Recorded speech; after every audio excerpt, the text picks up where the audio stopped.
أعوذ بالله من الشيطان الرجيم. بسم الله الرحمن الرحيم. عما يتساءلون عن النبأ العظيم الذي هم فيه مختلفون. كلا سيعلمون ثم كلا سيعلمون. ألم نجعل الأرض مهادا والجبال أوتادا وخلقناكم أزواجا وجعلنا نومكم سباتا وجعلنا الليل لباسا وجعلنا النهار معاشا وبنينا فوقكم سبعا شدادا وجعلنا سراجا وهاجا وأنزلنا من المعصرات ماء سجاجا لنخرج به حبا ونباتا وجنات ألفافا.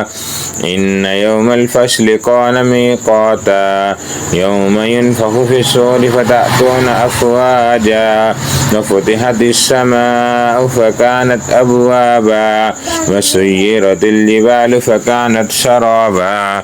إن جهنم كانت مرصادا للطاغين مآبا لابثين فيها أحقابا لا يذوقون فيها بردا ولا شرابا إلا حميما وغساقا جزاء وفاقا.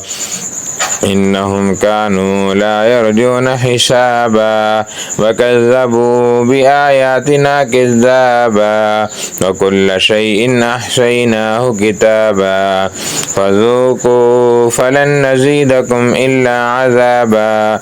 إن للمتقين مفازا حدائق وأعنابا وكواعب أترابا وكأسا دهاقا لا يسمعون فيها لغوا ولا كذابا جزاء من ربك عطاء حسابا.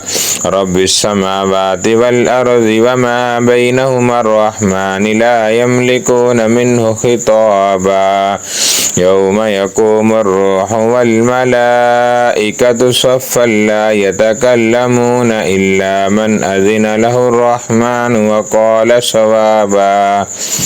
ذلك اليوم الحق فمن شاء اتخذ إلى ربه مآبا.